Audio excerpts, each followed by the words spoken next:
para esperar. É tempo de mudança, é hora de agir.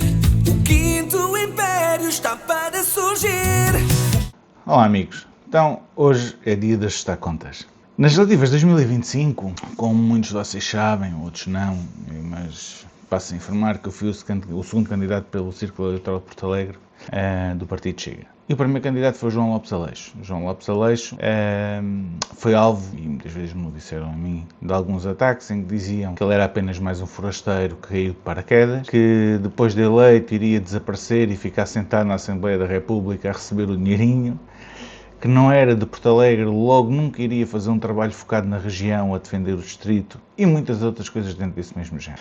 Minha resposta sempre foi a mesma. Minha resposta sempre foi que não parecia ser pessoa para isso, mas também respondi que, à medida que o mandato fosse avançando, eu estaria cá presente para dar a cara por aquilo que ele fizesse ou por aquilo que ele não fizesse. Porque, como sabem, eu acho que não é só na altura das eleições que temos de dizer e estar presente e dizer que tudo vai correr bem, mas depois das eleições temos que cá estar para analisar e para chamar à razão quem tiver de ser chamado à razão. Já passaram praticamente 6 meses. Assim, decidi que hoje seria uma boa altura para fazer uma primeira análise. Nesta análise não vou falar como militante do Chega. Vou falar como um defensor acérrimo do distrito. Habitante, sempre tentei criar pelo distrito, sempre tentei defender pelo distrito, fosse as empresas que tive, fosse o voluntariado que fiz, portanto, embora tenha sentido a necessidade de expandir os meus horizontes e de sair do distrito para conseguir evoluir e conseguir crescer, sempre mantive a residência e sempre tentei trabalhar ao máximo pelo distrito. E agora, João? Agora chegou a hora da verdade, a primeira hora da verdade. Para esta análise achei que seria interessante começarmos por um vídeo para recuperar algumas das suas intervenções e assim percebermos do que é que estamos a analisar e fazê-lo com coerência. Vamos ao vídeo, só um minutinho. Ora, aqui temos o homem, portanto, estamos a falar que este é o João Lopes Aleixo, tem raízes e foi criado ali em Capção, tendo após o 25 de Abril arrumado a Lisboa, onde fez a sua vida. Este é o nosso deputado eleito pelo Círculo Eleitoral de Porto Alegre. Este era o candidato que muitas das vezes eu ouvi dizer que ele não faria nada pelo distrito, não faria nada por Porto Alegre. É ok. Bom, vamos dar play. Este é o João. Se o virem pela rua já sabem quem ele é. Mas atenção, que isto também é o João. Há uns anos atrás, quando ele usava barba. Primeira intervenção dele. Tem aqui uma caricatura, portanto, até relacionado também com a agricultura. É de frisar que ele ficou com a pasta da agricultura, portanto, é normal que a maior parte das intervenções, ou grande parte delas, estejam focadas na agricultura. E depois também vos queria dizer que tive de fazer o vídeo, portanto, estamos a falar num vídeo que tem sensivelmente 9 minutos, mas tive de fazer o vídeo em acelerado, um bocadinho mais acelerado, está perceptível, mas ficou um bocadinho mais acelerado para conseguirmos analisar o vídeo todo, porque senão não dava, era muito tempo. Então, vamos lá ver. Primeira intervenção. Não há dúvida nenhuma que se aqui chegámos foi porque, à boa maneira portuguesa, sucessivos governos optaram por mandar dinheiro para cima do problema, tomando medidas paliativas em vez de tentar resolver o problema de uma forma estrutural. E, em concreto, perceber o que é que está a pensar o governo fazer para permitir ou incentivar a substituição da vinha por outras culturas e em que culturas concretas estará a pensar e quais poderiam ser viáveis nas condições do Douro. Muito obrigado. Ainda não acabou? O Douro é qualquer coisa única e que temos que valorizar a produção, reforçar a autenticidade do produto, nomeadamente do vinho do Porto, e conseguir criar valor acrescentado. Eu digo-lhes isto, a minha opinião pessoal, penso que em Portugal somos maus a criar produtos de luxo. Todos os países na Europa o têm, nós somos maus. Mas também, e aí tenho que vos dizer, acho que, ou consideramos que subir preços apenas por imposição administrativa ou porque os custos de produção aumentam, também é uma má solução e temos muitos exemplos de insucesso no mundo e em Portugal quando apostamos em protecionismos artificiais, quando o mercado não valoriza e não suporta. Bem, então neste primeiro vídeo, na minha análise, atenção, acho que ele entrou com o pé direito. Não só a identificar todos, ou grande parte dos problemas que existem, a nossa falta de resposta e de atividade, mas também a obrigar a que tragam soluções para cima da mesa. Ora, parece que o homem agora zangou-se. Insurgiu-se em prol da agricultura e pediu não só responsabilidades como ação ao governo PS2. Será? Vamos ver. O programa de governo identifica os setores agrícola e florestal como áreas estratégicas. No entanto, hoje, lamentavelmente, nem um segundo foi dedicado à agricultura. Após anos de uma governação socialista desastrosa para a agricultura, pouco parece ter mudado. O PDR tem mais de 255 milhões de euros comprometidos, sem verbas disponíveis para pagamento. O pedido único arrasta-se em atrapalhadas, falta transparência e atrasos, que asfixiam a tesouraria, colocam em risco o investimento e destroem a confiança dos agricultores no Estado. Por isso, Sr. Primeiro-Ministro, pergunto-lhe muito diretamente: quando serão feitos estes pagamentos? Como quer captar jovens e dinamizar o setor sem que o processo funcione como deve ser? E que medidas vai implementar de uma vez por todas para que a Casa da Agricultura esteja arrumada e que, antes que seja tarde, para quem tem a coragem ainda de investir e produzir em Portugal? Muito obrigado. Nada, João. Como eu disse, insurgiu-se, chamou o PS2 à responsabilidade, chamou o Ministro à responsabilidade, até aqui, idóneo. Bom, vamos continuar. Ui, parece que vamos ter um bombeiro a entrar em ação. Portugal é um país de floresta. Mais de um terço do nosso território está coberto por áreas florestais que são fundamentais para a economia, para a biodiversidade, para a água e para a proteção de solos. Mas, ano após ano, com os incêndios, a floresta portuguesa transforma-se num problema nacional. Este verão voltou a ser devastador. Até setembro, a área ardida já tinha ultrapassado os valores de 2024, provando que continuamos a falhar na prevenção e na gestão do território. Todos sabemos como o ciclo funciona. Depois de um grande incêndio, o ano seguinte costuma ter menos ocorrências. E quando o fogo abrandam também as medidas, a fiscalização e a atenção política. Passados 2 ou 3 anos, a floresta volta a arder, com igual ou maior violência, e este tem sido o padrão há décadas e nunca foi quebrado quem nos governa. O Partido Socialista governou a maior parte das últimas décadas. Deixou-nos um legado de burocracia, abandono e falhas de execução. Após as tragédias de 2017, prometeram uma transformação estrutural da floresta, que nunca mais veríamos catástrofes como a de Pedrógão Grande. Prometeram uma verdadeira reforma da nossa paisagem florestal. Mas, lamentavelmente, grande parte deste plano não saiu do papel, não foi implementado. A política florestal portuguesa não pode continuar a ser uma sucessão de anúncios sem execução. Agora, o Governo apresenta-nos um novo plano para a floresta. O mesmo Estado que falhou no passado está agora a prometer um futuro. Um plano de boas intenções que, infelizmente, parece repetir os erros do passado. E tem tudo para não ser implementado, nem ter efeito significativo. Um dos grandes problemas estruturais é a incapacidade do Estado em diferenciar as realidades do território. Temos uma floresta completamente diferente, a norte e a sul. Aplicar as mesmas políticas transversais a todo o território é um erro repetido por sucessivos governos e uma das razões de falhança das políticas florestais. Convém também referir que, na terceira reprogramação do PEPAC, o Governo tomou decisões que enfraqueceram a gestão do território, com cortes nos investimentos para a floresta e redução no apoio às pequenas explorações. Ora, são as pequenas explorações que também estão na base da prevenção. Sem agricultura, sem rendimento, sem incentivos, o abandono vai continuar. E onde há abandono, há fogo. Entendemos que o Estado deve liderar a transformação da floresta, financiando e devolvendo dignidade, segurança e prosperidade aos territórios que mais têm sofrido com a inação e a ausência de planeamento de medidas preventivas dos sucessivos governos. Sr. Presidente, Srs. Deputados, é neste contexto que apresentamos o nosso projeto de resolução. Medidas de implementação simples, rápida e com objetivo claro. Reflorestar as áreas ardidas, privilegiando as espécies autóctones, como carvalhos e castanheiros, mais adaptadas ao nosso território e menos propensas à propagação de fogo, como comprovam diversos estudos técnicos. A reflorestação desordenada, com espécies não resilientes ao fogo, e a ausência de zonas tampão de proteção em torno das aldeias constituem falhas graves na política florestal portuguesa. Portugal e os portugueses precisam de ação no terreno, precisam de resultados visíveis e de uma floresta que seja motivo de orgulho, de rendimento económico e não de tragédia. Disse. O homem disse. Pá, João, vamos ver se nós nos entendemos. Se o PS, aquilo que apresentou foi promessas que nunca cumpriu, não é? O que é que estás à espera do PS2? É igual. Eu acho que o João esteve bem, acho que o João mais uma vez identificou aquilo que foram as promessas e os problemas deixados pelo PS e pelo PS2, que também não nada fez para mudar. Sim, acho que este é o caminho, pelo menos para já. Já agora, todos os vídeos que eu fui buscar estão disponíveis no canal do YouTube do João. Eu vou deixar o link no vídeo. E peço também para não se esquecerem de seguir, dar o like, comentar, essas coisas todas que ajudam a crescer aqui o canal, para conseguirmos chegar a mais pessoas. Esse é o intuito, é que mais pessoas consigam ouvir a nossa palavra, ter a nossa análise e ponderar aquilo que acham. Bom, agora em relação à segunda imagem, o que é que temos? Temos o João a construir no interior. Será? Será que vamos ver o João Lopes Aleixo a construir no Alentejo? Vamos ver. Ouvi com atenção a sua intervenção hoje e na quinta-feira e confesso que por momentos pensei que lhe tinham retirado uma pasta porque nada ouvimos sobre coesão territorial. E por isso gostava de falar-lhe de Porto Alegre, um distrito que bem conhece e um bom exemplo do que se passa no Alentejo e no interior. Estamos a falar do distrito do país com a menor população e a que mais a perdeu nos últimos 10 anos. 30% das pessoas têm mais de 65 anos, não conseguimos fixar famílias nem empresas, temos problemas na saúde e na habitação. É das poucas capitais de distrito sem ligação à autoestrada e com uma ferrovia decrépita. Os projetos estruturantes não avançam como é o IC13 e quando finalmente arrancam como pisão, voltam a parar. Estamos a falar de um território que foi esquecido e continua esquecido. Mas isso o Sr. Ministro sabe muito bem. Aliás, nas legislativas esteve no terreno, viu os problemas com os seus próprios olhos, falou com as pessoas e lembro-me bem que disse que é preciso virar a página. E eu concordo consigo. No entanto, quando chegamos ao orçamento, ficamos na dúvida se o candidato e o ministro são a mesma pessoa porque não vislumbramos soluções. Aliás, na terça-feira, quando questionado sobre a coesão, a sua resposta foi a alocação de fundos europeus. Sr. Ministro, os fundos europeus são obviamente importantes, mas são um instrumento, não são uma estratégia. O país e a coesão desenvolve-se com visão e com estratégia. Porto Alegre e o interior não aguentam mais políticas de continuidade, disso já tivemos nos últimos anos. Se a coesão é realmente uma prioridade real do governo, tem que atuar nesse sentido, senão a geografia continuará a mandar mais do que a política e o resultado será sempre o mesmo: despovoamento. desenvolvimento, desigualdade e um país a duas velocidades, exatamente o que o seu Ministério devia corrigir.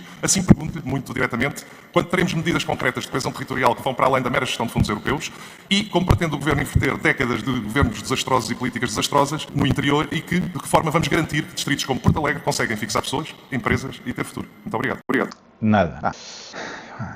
Atenção. Aqui ouvimos uma intervenção direcionada ao famoso Ministro Castro Almeida, tal ministro que não foi eleito, Ministro da Economia e da Coesão Territorial, ou melhor, Litoral, o famoso ministro que correu as aldeias do distrito vilas do distrito de Porto Alegre, a dar beijinhos e canetas aos idosos e afirmando que ele é que era o melhor candidato porque já era ministro e sabia o que era preciso fazer por Porto Alegre.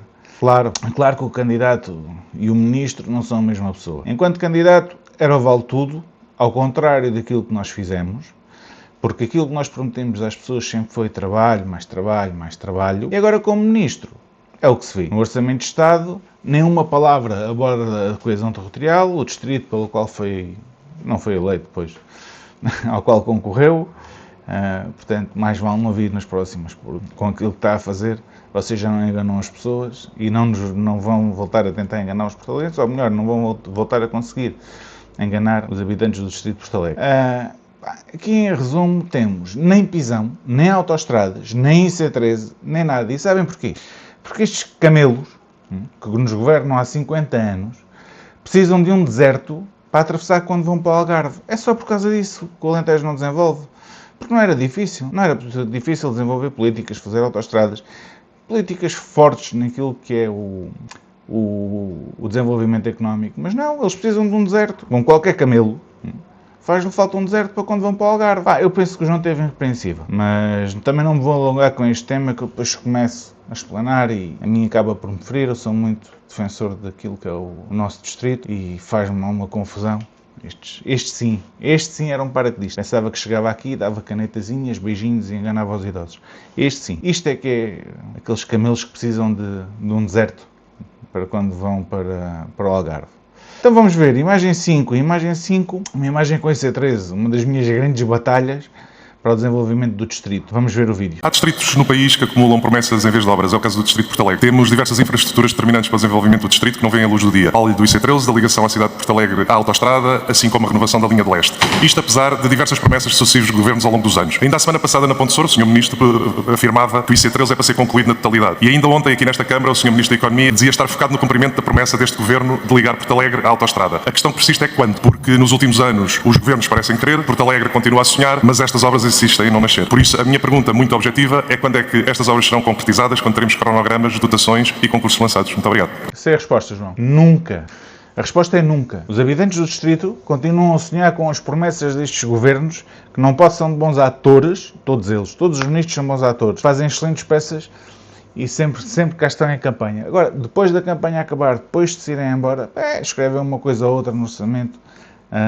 Quando cá vêm, quando estão a prestar as declarações à comunicação social, lá falam em qualquer coisa, mas falar, porque as soluções, como faz o Bruno Nunes, as soluções, olha, é zero, porque eles precisam do deserto. Eles sentem-se bem, sentem-se felizes ao atravessar pelo deserto, quando vão para o Algarve, como qualquer camelo, precisa do deserto, não é?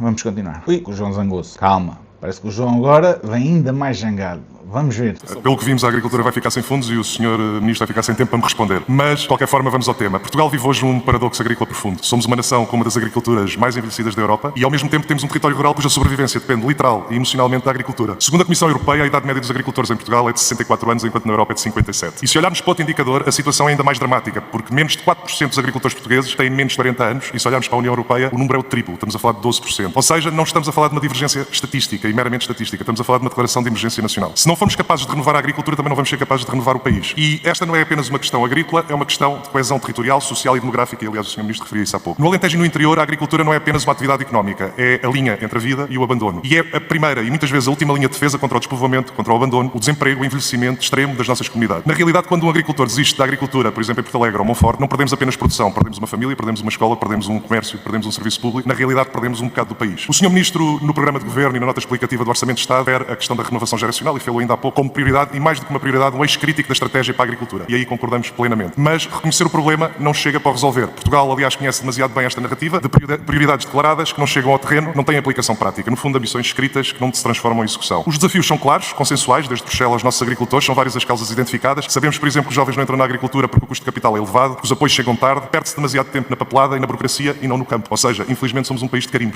É por isso que, além de visão, precisamos de instrumentos práticos e que sejam realmente efetivos. E mais do que isso, eu julgo que na agricultura a luta não devia ser partidária ou ideológica, isto devia ser uma causa nacional. O nosso futuro, o futuro deste país depende disso. Temos que apostar também em mecanismos utilizados noutros países que têm conseguido fazer essa renovação das suas gerações agrícolas, fixar jovens, transformar o mundo rural em futuro e não ser apenas nostalgia, que infelizmente é o que vivemos muito hoje em dia. Senhor Ministro, por isso, eu bem sei que a agricultura é uma atividade de fé e não me compete a mim pedir-lhe milagres.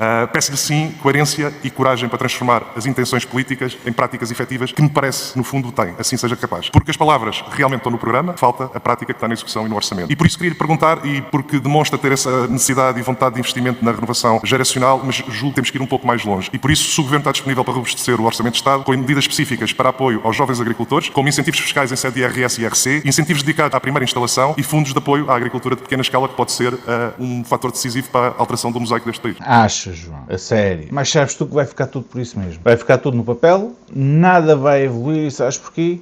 Porque, na opinião deles, a agricultura dá poucos votos. E temos de andar às ordens de Bruxelas. Portanto, não interessa desenvolver o interior, não interessa teres independência. Isto é o socialismo a funcionar. O socialismo não quer o crescimento das pessoas. O socialismo quer o crescimento da pobreza para poderem controlar. É óbvio que não vai passar do papel. É óbvio que a agricultura vai continuar esquecida. É óbvio que os agricultores vão continuar a queixar.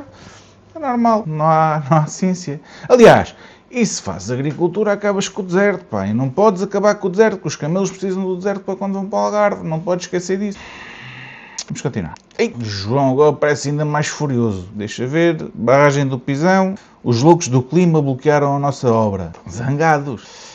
Vamos ver. Todos concordamos que a água é hoje um eixo estratégico do país. A estratégia Água que Une tem potencial para ser uma das maiores reformas estruturais do nosso tempo. Mas uma estratégia não vale muito se não se transformar em obra. E quando olhamos para o orçamento, a ambição perde densidade. Aliás, é difícil identificar que investimentos estruturais estão no orçamento que sejam consequência direta da Água que Une. Vemos continuidade e mais retórica do que obra. Mais intenção do que transformação. Falando de transformação, queria-lhe falar do Pisão. Uma infraestrutura única, capaz de dar ao Alto Alentejo qual Queva deu ao Baixo Alentejo. Competitividade agrícola, investimento, emprego, fixação de famílias e futuro. Meio século de espera, financiamento finalmente assegurado, máquinas no terreno e de repente tudo parou. E parou, consequência de uma providência cautelar interposta por uma série de associações ambientalistas, urbano-depressivas, que com leviandade e distanciamento completo da realidade do território, hipoteca o futuro de uma região e a vida de milhares de pessoas. Surpreende também a opção pela escolha da cima, quando a EDIA provou competência e resultados no Alqueva. A pergunta, porquê? Quando devíamos consolidar em vez de experimentar, e a importância deste projeto para o Distrito de Porto Alegre não se compadece com experimentalismos. Estamos perante uma oportunidade histórica que ameaça transformar-se num conto. Começa com esperança, continua com paciência e termina, talvez, um dia. Bem sei que dizem que no Alentejo tudo é devagar, mas o Pisão ultrapassa qualquer caricatura e o Estado está a conseguir ser mais lento do que qualquer estereótipo. Por isso, queria colocar duas perguntas bastante simples. Primeiro, qual a fundamentação técnica e administrativa para a atribuição do Pisão acima em detrimento da EDIA? E quando será retomada a obra do Pisão e garantida a continuidade sem novos incidentes processuais? Muito obrigado. De nada. Então, João, eu respondo. Quem é que estava à frente da cima? Quem era o governo quando o processo se iniciou, todo o processo do Pisão? É óbvio que a escolha tinha de passar pela cima, pois eles tinham de movimentar ou gastar as verbas dentro da sua cor política. E também tinham de ter algo para mostrar quando fossem as autárquicas. E até mesmo nas legislativas, que isto começou antes. Portanto, isto brinca-se com o dinheiro dos contribuintes, em vez de se focar no que realmente pode trazer soluções necessárias. Mas vão ver quem é que estava à frente de cima, o trabalho tem sido feito. Eu já disse uma vez e vou voltar a repetir. Eu estive num almoço, alguns em maio, em que me disseram que isto ia acontecer tintim por tintim. E sim, se fosse com qualquer outra empresa, sem ser acima, qualquer outra não digo, mas principalmente com quem fez o Alqueva que iria, teria sido diferente. Agora, não foi, é o que é, não é? Vamos continuar. Já está mesmo a acabar, querem ver? Esta última imagem é a imagem com que o João Lopes Aleixo fica quando está a aturar estes governos que nos regulam há 50 anos. Eu compreendo, João. Eu também fico assim, muitas vezes. Ora, vamos só tirar daqui a tela. Bom, então, vistas algumas das intervenções do João, é isto. Eu tenho de juntar mais de uma média de 2 visitas semanais ao Distrito. Resposta positiva sempre que solicitaram a presença do João no Distrito. Depois de termos estado num colóquio sobre a segurança no mundo rural, ali em Pontessora, em que abordaram os assaltos, tudo e mais alguma coisa, a tristeza que é, Podemos ver que o grupo parlamentar apresentou um projeto de resolução número 193/17/1. Ainda tivemos as férias da Assembleia da República, a candidatura do João Lopes Aleixo à Câmara Municipal de Porto Alegre, segundo ele, por acreditar que a capital distrito precisa de ser maior, e debatemos este assunto variadas vezes, da sua candidatura. Eu compreendo perfeitamente porque é que ele se candidatou e compreendo perfeitamente por aquilo que ele queria fazer por Porto Alegre. Ainda temos de juntar uma ajuda ativa em todas as candidaturas autárquicas do distrito, que ele esteve sempre presente. Ainda temos de juntar o trabalho interno dentro do partido, por ele ser presidente da Mesa Nacional. Assim só posso dizer que me sinto orgulhoso.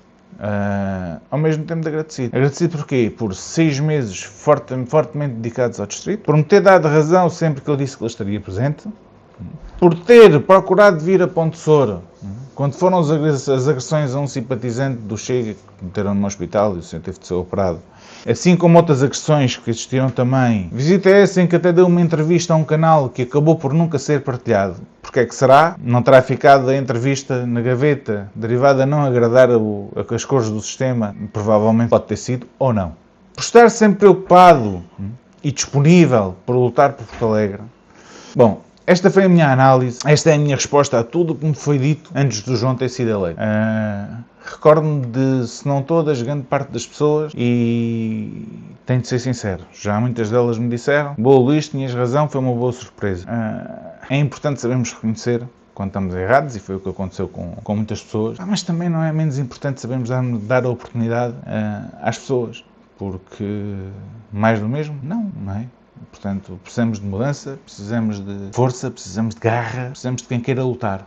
E se há alguém, por vários motivos, que tem força para lutar pelo interior, eu sei que o João Lopes Aleixo é um deles. Parece assim, João, ainda faltam 3 anos e 6 meses. E conta que, tal como estou disponível para te ajudar, sempre me solicitar, até por vezes quando não solicitares, eu também vou lá estar.